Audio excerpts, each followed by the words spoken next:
The wind outside rattled the razor wire fences, but inside cell block D, time had already stopped. A man with nothing left sat quietly on the edge of his bed. No tears, no prayers, no last words. Just one request. Let me see my dog. What happened next? No one, not even the guards, was ready for it. He had no visitors, no letters, not a single soul waiting on the outside. He was just another inmate whose name would be forgotten by sunrise. But what the prison didn't expect was that a four-legged visitor would walk through those gates and rewrite everything. This is the story of a dying man, his last wish, and the dog that changed the fate of an entire prison. The day the state confirmed his execution date, Marcus Holt didn't blink. No emotion flickered across his face. Not anger, not fear, not even regret. He simply nodded as the warden spoke, his eyes unfocused, like someone looking past the bars, past the walls, past life. Inmate number 42719. That's what the system knew him as.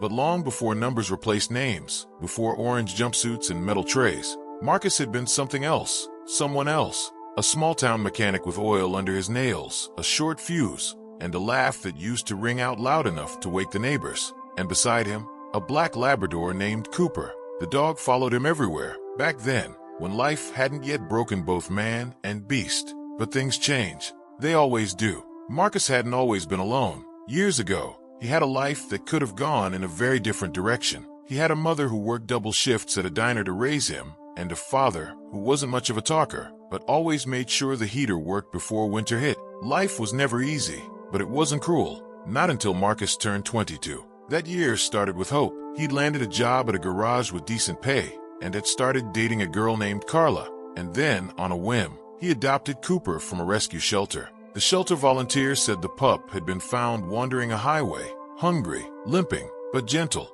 Cooper was about a year old, quiet, and skittish around new people. But something about Marcus made the dog sit close and stay still, tail flicking just once. They clicked instantly. Marcus used to say Cooper was the first thing he ever saved, and the first thing that ever saved him. Everywhere Marcus went, Cooper was there. He'd ride shotgun in the beat-up pickup, sit under the workbench at the garage, and curl up at the foot of Marcus' bed. The dog didn't need much, just scraps from dinner, a scratch behind the ears, and to be near the man who gave him a second chance. But the peace wouldn't last. Carla left one evening after a bad argument. Marcus had a temper, and even he knew it. A couple of beers, and a slammed door later, she was gone. And with her went the soft, gentle part of Marcus that used to care about birthdays and Sunday morning pancakes. The months after were a blur of missed work, sleeping in too long, and debt creeping in like mold on the ceiling. Then came the night that would define everything. It started with a knock at the door. Marcus didn't want company that evening. He'd been drinking again, and he was short on patience. But the knock persisted. When he finally swung open the door, two men stood on the porch. One was a friend from the garage. The other was someone Marcus barely knew. Their eyes were jittery, movements twitchy. They weren't there for a friendly drink. They had a plan, a robbery, quick in and out. The place was a pawn shop that barely had security. The owner was old and never carried a gun. They'd cut Marcus in for a share if he'd drive. At first, he laughed it off, but then he looked around his kitchen, the flickering light, the unopened bills, the silence. He said yes, and that yes cost him everything, because the robbery didn't go clean. There was a struggle. The old man behind the counter wasn't as frail as they thought. One of the other guys panicked. A gunshot echoed into the night. When the cops arrived, Marcus was in the driver's seat, hands trembling on the wheel, and a man was bleeding out on the floor inside. Marcus didn't pull the trigger, but that didn't matter. In the eyes of the law, he was part of it, accomplice to murder. Cooper was still at home that night, alone in the dark, and that's where the bond, the real bond, between man and dog took root. Because when Marcus was arrested and taken away, when he sat in that tiny holding cell wondering how it all went so wrong, he wasn't thinking about lawyers or verdicts. He was thinking about who would feed Cooper. For the first few weeks, no one knew what to do with the dog. The police called animal control, but one of the local shelter volunteers recognized Cooper and stepped in. They kept the dog at the shelter while the case unfolded. But Cooper didn't eat. He didn't play. He just stared at the door, waiting for a man who wasn't coming back.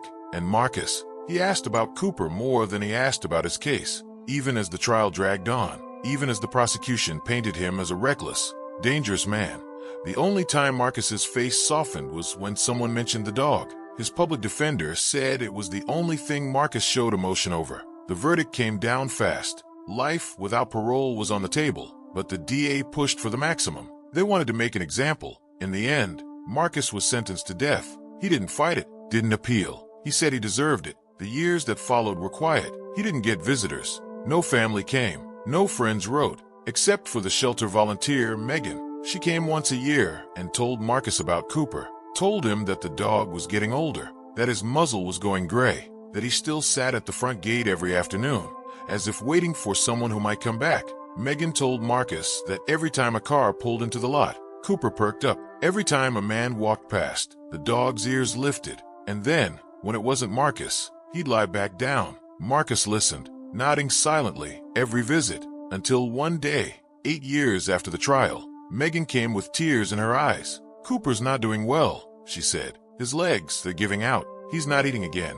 That night, Marcus asked the warden for a piece of paper. He didn't write a legal appeal. He didn't ask for leniency. He just wrote one sentence. "If I only get one thing before I die, I want to see my dog." The prison had never dealt with something like this. Inmates had asked for bizarre things, steaks, cigars, even movies. But a dog? At first, the request was denied. No animals allowed inside, they said. But something about it lingered. Maybe it was the silence that followed. Maybe it was the fact that even the guards, hardened men who'd watched the worst of humanity rot behind bars, felt their throats tighten. Marcus didn't argue. He just folded the paper and placed it beside his cot. For days, no one said anything, until one afternoon, the warden came in with a strange look on his face. "We're looking into it," he said simply. Those 4 words cracked something open. Marcus nodded. He didn't smile, but something changed in his eyes. And as the days passed, word spread through the prison. In the yard, men whispered about it. Guards exchanged glances. Some scoffed. Others shook their heads. But a few hoped. They hoped the system could show something that resembled compassion. Meanwhile, at the shelter, Cooper had stopped walking altogether. Megan had to carry him outside. But the moment she said Marcus's name, the dog's tail moved. Just once. Barely. But it moved, and that was enough. So Megan made the call. She told the prison, if he's ever going to see Cooper again, it has to be soon. The next few days felt like someone had pressed pause on the world inside Ironwood State Prison. Even the guards walked slower. Conversations felt more hushed. Every time Marcus stepped out of his cell, men who never once looked him in the eye now glanced at him, some with curiosity, others with something almost like respect. It wasn't because they suddenly thought he was innocent. No one questioned what he'd done, but the request, the raw simplicity of it, had peeled back something human in a place where humanity was often left at the door. One afternoon, as Marcus sat in the prison chapel, staring at the stained glass window that didn't shine much light anymore, Chaplain Reyes sat beside him. Reyes was a wiry man with soft eyes, someone who never tried to push faith on anyone but offered presence like a silent prayer. "You never asked for a Bible," the chaplain said gently. Marcus shook his head. "I ain't got questions about where I'm going," he muttered. "You do about where you've been?" For a long moment, Marcus didn't answer. Then he said, "Only about whether Cooper remembers me." Reyes looked at him, his expression unreadable, and then placed a small, dog-eared Bible on the bench beside Marcus. "Dogs remember love," he said, "even when men forget it." That night, Marcus dreamed of home, not the real one, but the version he built in his head over the years. In that dream, the air smelled like motor oil and rain. The radio played a blues song he couldn't quite name, and Cooper was there, young again, for sleek and eyes bright, bounding through fields, barking at shadows, never far from Marcus's heels. When he woke up, there were tears in his eyes. He hadn't cried in years. He wiped them away before the guards came. Meanwhile, in the outside world, word of Marcus's request started to leak. A prison nurse mentioned it to her cousin. That cousin told a friend who worked at a local radio station. Within 48 hours, it was on a community blog. Then a local paper picked it up. Then a national one. Death row inmate's last wish, to see his dog one more time. The article didn't paint Marcus as a monster. It didn't sanitize what he'd done either, but it focused on the human angle. The dog that waited 8 years. The man who asked for nothing except a chance to say goodbye. And people started to care. The shelter began receiving donations in Cooper's name. Strangers sent treats, blankets, handwritten letters. One little girl mailed in her allowance, with a drawing of Cooper and Marcus beneath a big sun. Megan read every single letter aloud to the dog, even as he lay too weak to lift his head. Still, his eyes flickered. Still, his tail moved. Just once, like a whisper of hope. Back in Ironwood, the warden faced a choice. There was no legal rule for this. No checkbox for final request includes a dog. But he called the state board and the governor's office. He even called the prison chaplain. "Do you think it matters?" he asked. The chaplain didn't hesitate. "I think it's the only thing that's ever mattered." So they made arrangements. 1 week before Marcus's scheduled execution, the warden stepped into his cell and said, "It's happening. He's coming." Marcus looked up.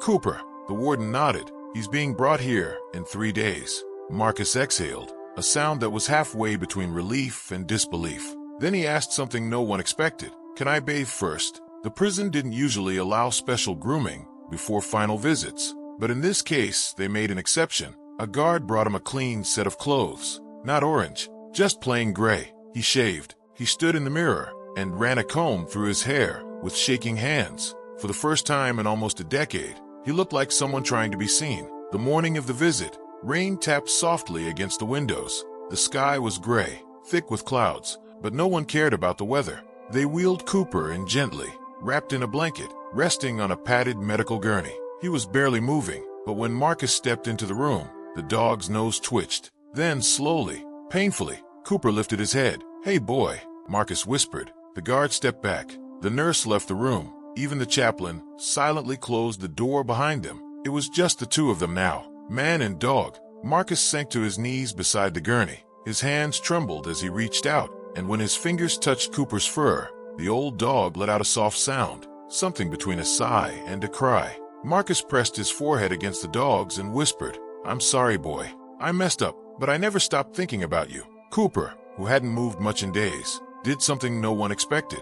He licked Marcus's hand, slow, gentle, deliberate, and then he rested his head against the man's chest. They stayed like that for almost an hour. Marcus didn't cry, not at first, but eventually his shoulders shook, and when the nurse quietly opened the door, ready to take Cooper back, Marcus said something no one forgot. "Let him stay the night." The warden paused, then nodded once. And so, for one night, Cooper slept in the prison infirmary, curled beside the man who'd loved him most. Neither of them stirred. When the guards checked in the morning, the sun had just begun to rise. Marcus was still holding Cooper, but the dog was still, peaceful, gone. And in that stillness, a part of Marcus broke, but not in despair. It was like something unknotted inside him. The warden asked if he wanted to postpone the execution. Marcus shook his head. "I got what I needed," he said. Word of Cooper's passing spread quickly. News outlets updated their stories. Hundreds of people wrote in to say they cried. Others said they understood now, understood that love doesn't erase the past, but it can give meaning to what's left. And as Marcus's final day approached, something had changed. The guards no longer looked at him like a number. The chaplain stayed longer in the room. Even the inmates nodded respectfully when he passed. He wasn't just inmate number 42719 anymore. He was the man who asked to say goodbye. The man whose last act wasn't rage or denial, but love.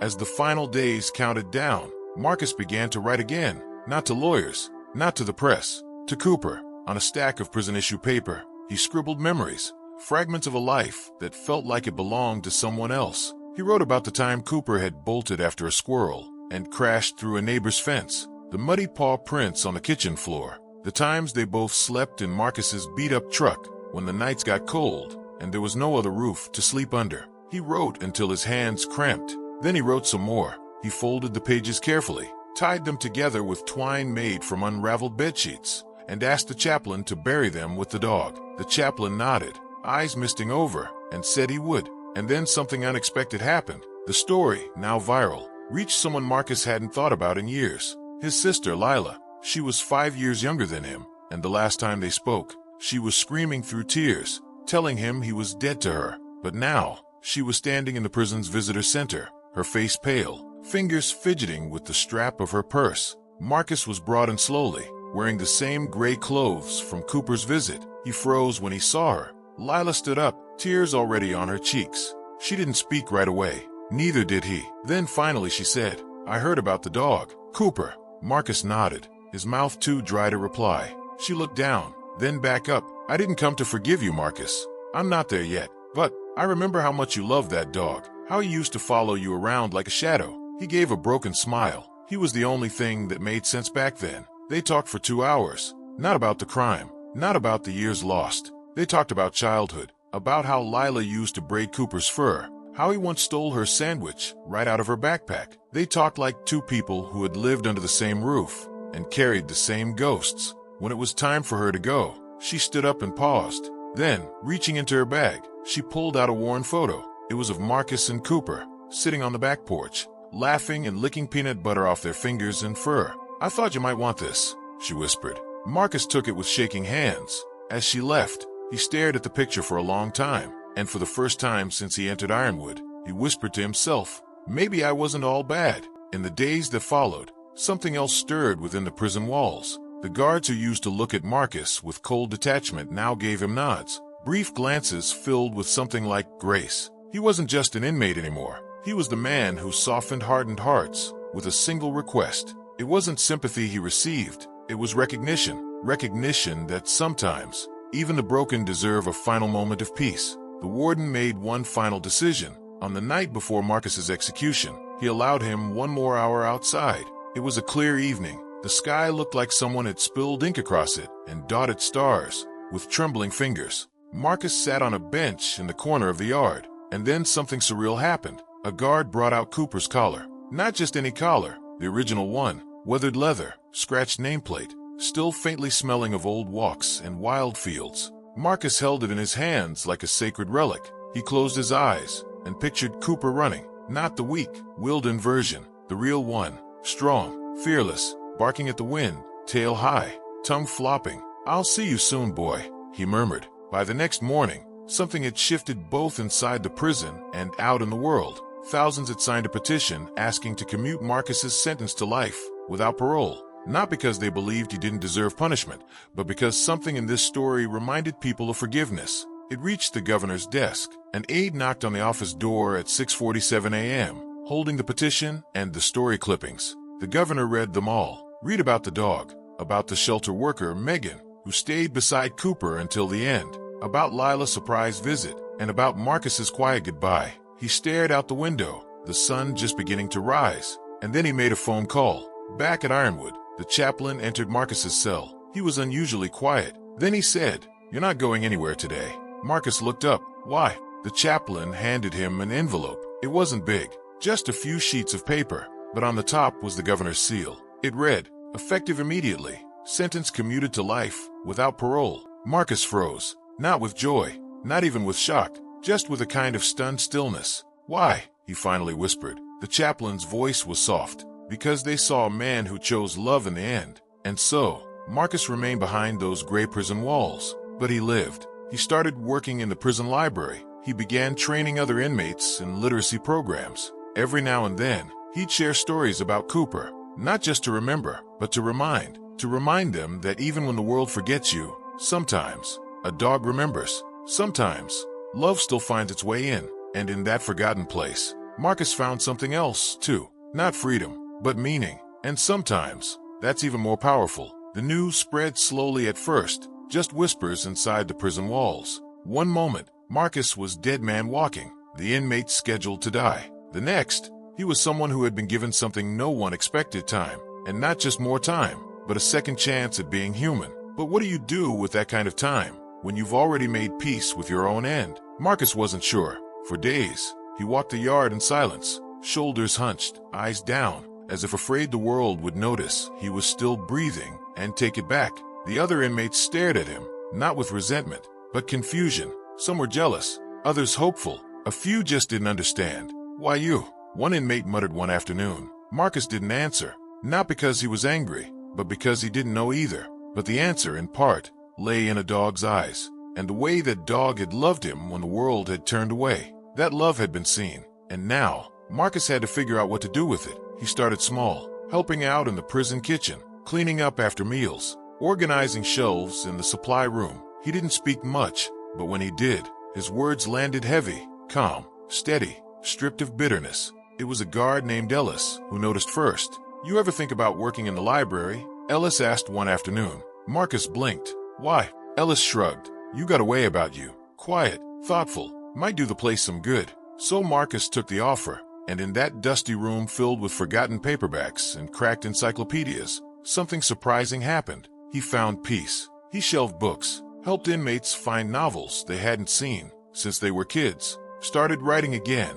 This time not to Cooper, but to others like him. Letters to younger inmates, to at-risk kids through a nonprofit, to families of victims. Though he never expected replies, he didn't write to say sorry. He wrote to say, "I understand." Outside the walls of Ironwood, the story didn't fade like most viral things do. In fact, it deepened. Megan, the shelter worker who had stayed by Cooper's side, was invited to speak at animal welfare conferences. She shared Cooper's story and how it showed not only the loyalty of animals, but the possibility of redemption in people. Donations flooded into the shelter, enough to build a new wing. They named it Cooper's Corner. Inside, a plaque hung on the wall. It read, "He wasn't just a dog, he was a second chance." Even now, visitors pause when they read it, some with tears in their eyes, wondering how a simple last wish could ripple out like that. Back in Ironwood, something strange began to happen. The men who used to sit alone began sitting near Marcus. Not all at once, but one by one. They asked about the dog, about the photo his sister had brought, about the day he thought he would die. They weren't looking for gossip. They were looking for something else. Hope. Marcus didn't sugarcoat his answers. He told them the truth, that he had done things he regretted deeply, that no amount of time or kindness could erase them. But he also said this: if a dog can see something good in you, maybe there's still something there. And those words hit harder than any sermon or speech ever could. Soon, a few inmates began writing letters themselves. One started a dog training program in the yard with the help of a local nonprofit. Another, who had barely spoken in months, asked for a photo of his childhood dog to be sent in. The impact Cooper had, through Marcus, was still spreading. Then one day, months after the stay of execution, Marcus received a letter. The handwriting was familiar, uneven, hesitant. It was from Lila. This time, the words were softer. She wrote about her kids, about how they had asked about Uncle Marcus after seeing his face on the news. She told him she wasn't ready for visits yet, but she was thinking about it, that maybe someday they could talk again. Marcus read the letter a dozen times before folding it carefully into the pages of a book. He didn't cry, but his hands trembled just a little. And then, something happened that Marcus didn't expect. The governor's office called. They had been following the story still, months later, not because they were reconsidering the commutation, but because a filmmaker wanted to do a documentary. One not just about the crime, but about the man and the dog who changed so many lives. Marcus declined the interview, but he agreed to one thing. He sent them a copy of all the letters he had written to Cooper, each one stained with time, each one raw with emotion. Those letters became the heart of the documentary. When it aired, it didn't start with court footage. It started with Marcus's voice, reading, "You were more than just a dog. You were the reason I remembered who I was before I forgot." The documentary stirred up even more than expected. People wrote letters to Marcus, strangers from all over the country. Some shared their own regrets. Others shared how their pets had saved them from addiction, depression, loneliness. And a few even asked Marcus for advice. One boy, age 14, wrote, "I know you messed up, but you turned it around. So maybe I can too." That letter broke Marcus in the best way. He wrote back, "You don't have to wait to mess up big to change. You can start now." And so he kept going, not because he owed it to anyone, but because he realized that Cooper hadn't saved him just once. Cooper was still saving him. Every day that Marcus chose not to waste the time he was given. Every time he showed kindness. Every time he helped someone find a book or write a letter home. Every time he said, "You're more than your worst moment." It was a quiet life, one without parole, one without holidays or sunsets beyond barbed wire. But it was meaningful, and sometimes, meaning is more powerful than freedom. It was a quiet morning, the kind of morning where the fog hangs low over the yard, and the silence feels heavier than usual. Marcus was in the library, restocking the lower shelves, when the door creaked open. It was Ellis, the guard who'd become more of a friend than anyone expected. He didn't say anything at first, just stood there, looking at Marcus with that odd expression, the one people wear when they're holding back something big. Finally, Ellis cleared his throat. "There's someone here to see you," he said. Unexpected. Marcus slowly stood up. "My sister?" he asked. Ellis shook his head. "No, someone smaller." Marcus's heart stopped for a second. He didn't dare say it, didn't even let himself think it. But when he stepped into the visitor's room, his breath caught in his throat. It wasn't Cooper. That would have been impossible. But standing there, tail wagging furiously, was a dog that looked just like him. Same soft brown eyes, same black and tan coat, same awkward floppy ear. And beside him was Megan. She was holding a leash and smiling, her eyes already watering. "I thought you should meet him," she said. His name's Chance. He was rescued from a bad situation, but he reminded me so much of Cooper that I couldn't ignore it. Marcus fell to one knee, and Chance walked right up to him. No hesitation, no fear, and nuzzled into his chest. That was it. That was the moment. The walls of the prison faded. The guards didn't matter. The sentence didn't matter. It was just a man, and a dog, and a second beginning. For a long time, Marcus didn't speak. When he finally did, his voice cracked. "You knew, didn't you?" He whispered to no one in particular. Maybe to Cooper, maybe to God. "You knew I wasn't finished yet." The story didn't end there. Chance became a regular visitor, with permission from the warden and through a new program launched after the documentary's impact. Megan helped start a pilot therapy initiative, pairing sheltered dogs with inmates for emotional rehabilitation. Marcus was its first mentor. He taught the younger inmates how to handle the dogs with patience and respect. He shared Cooper's story, and soon, the yard was filled with wagging tails and softened voices. Dogs who had been abandoned, men who had been forgotten, healing each other, one visit at a time. Years later, Marcus sat in the same visitor's room. He was older now. His beard had gone gray. His hands were slower, but his eyes held peace. Lila sat across from him. She had come at last. She didn't say much. Neither did he. But she brought her youngest daughter, and after a moment of hesitation, the girl crawled onto Marcus's lap. She looked up at him and asked, "Are you the man from the dog movie?" Marcus laughed,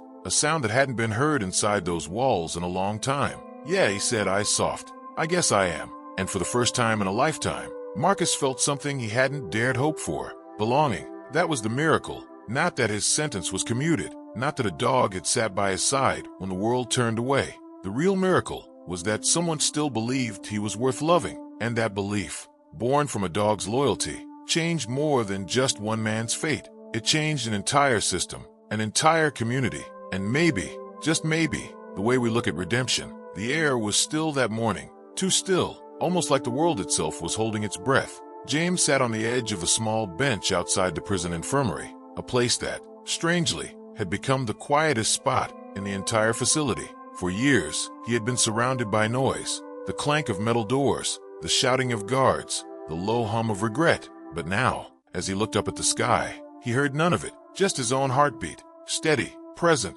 alive, and beside him the soft, warm body of Cooper, curled up with his head resting gently on James's worn-out boot. This moment, was something he never believed he'd live to see. Not because of time, not because of hope, but because he didn't think he deserved it. That was the hardest thing to admit, even after the governor's pardon, even after the headlines had shifted from "inmate scheduled to die" to "dog's loyalty saves man's life." A part of James still felt like he was serving a sentence, not in a cell, but in his own soul, because you can walk out of prison and still carry it with you. He reached down, slowly running his fingers through Cooper's fur. The dog responded with a soft sigh, nuzzling into his leg like he had done back in those long, cold nights in the shelter yard, before the trial, before the arrest, before everything fell apart. "You still love me, huh?" James whispered, half to the dog, half to the wind, and Cooper wagged his tail, a small gesture, but in that moment it was everything. It meant forgiveness. It meant memory. It meant that even though the world had once condemned him, one creature, one heart, had always believed in something more. James stayed seated for a long time. The minutes passed, but he didn't count them anymore. Time had always been a weight for him, something he had measured in court dates, sentence lengths, and days until death. But now it just moved, softly, without pressure, like the breeze brushing his cheek. He glanced down at the collar in his hand. It was old, frayed at the edges, the nameplate dulled by time, but the engraving was still clear. "Cooper, if I'm lost, I'm just finding my way home." He'd kept that collar even in prison, hidden in a Bible he never read, not because he believed in the words inside, but because it was the only thing no one ever thought to search. That collar had been his lifeline, a piece of a life he once had, and a reminder that someone was still waiting for him. But now, looking at the real Cooper lying at his feet, James realized the collar had always represented something bigger than the dog. It was faith, not the religious kind, the kind that says, you might not deserve love, but someone is going to give it to you anyway. He lifted the collar and gently buckled it back around Cooper's neck. Cooper lifted his head, eyes warm and understanding in the way only dogs can be, as if saying, "We're whole now. Let's go forward." And for the first time in what felt like a lifetime, James nodded. The first day out felt like walking on another planet. The sounds were different, the colors sharper, The world wasn't confined to gray walls or a narrow window anymore. It stretched out in all directions, endless and overwhelming. James stood outside the gates for several long minutes, just breathing it all in. There were no handcuffs, no guards, no clock ticking toward death. There was only the sky, the hum of cars in the distance, and the rhythmic sound of Cooper's paws beside him. The prison social worker had arranged for James to stay temporarily at a halfway home for people recently released from long-term incarceration. It wasn't much, a small room with peeling paint, a shared kitchen, and a curfew. But to James, it was a palace. It had a bed, it had light, and it had no locks on the inside. He unpacked slowly that first night, just a small duffel bag, some clothes, a comb, a few toiletries. But when he reached the bottom, he pulled out the only thing that truly mattered, Cooper's worn-out tennis ball. He held it in his hand for a moment, thinking back to the very first time Cooper had brought it to him in the shelter yard, tail wagging like it was the most important treasure in the world. Back then, James had no idea how much that small gesture would change his life. That same night, he walked with Cooper around the block, just taking in the world. People stared a little. He could feel it, but not out of fear. Mostly curiosity, maybe a hint of recognition. One man even nodded and said, "You're the one from the story, right? The guy with the dog." James didn't know how to respond. He just nodded, but inside something shifted. He wasn't just the inmate anymore. He wasn't just the convicted. He was the man who survived because of a dog, because of love, because something out there was bigger than his past. In the weeks that followed, James began to rebuild. Not everything came easy. There were days when the weight of his past felt like it might crush him. Nights when he'd wake up in a cold sweat, the phantom sounds of the prison still ringing in his ears. There were people who still judged him, too. Some who crossed the street when they recognized his face. Others who whispered when he passed by. But then there were those moments. Small, quiet, healing moments, like when he and Cooper visited the local animal shelter, and one of the staff recognized the dog from the news. She'd crouched down to pet him, tears in her eyes, and said, "You're the reason people still believe in second chances." Or the time a young boy ran up to him in the park and asked if Cooper could play fetch with him, just like his own dog who'd passed away. James had nodded, knelt down, and handed over the worn tennis ball. That night, the boy's mother sent James a message through the shelter's website. It said simply, "Thank you for reminding my son that kindness can come from the unlikeliest places, even from a man who once lost everything." That message didn't erase his past, but it helped him start forgiving himself. James found work at a nonprofit that helped train rescue dogs for veterans with PTSD. It was quiet, honest work. No spotlight, just dogs, people, and healing. Cooper would come to the center every day, tail wagging, gently comforting soldiers who flinched at loud noises or couldn't look others in the eye. He became a kind of therapy dog, not officially, not by certification, but by presence. Cooper wasn't just saving James anymore. He was saving others. And for the first time in years, James looked in the mirror and didn't see a criminal. He saw a companion, a caretaker, a man who had learned the hard way that love doesn't give up, even when the whole world has.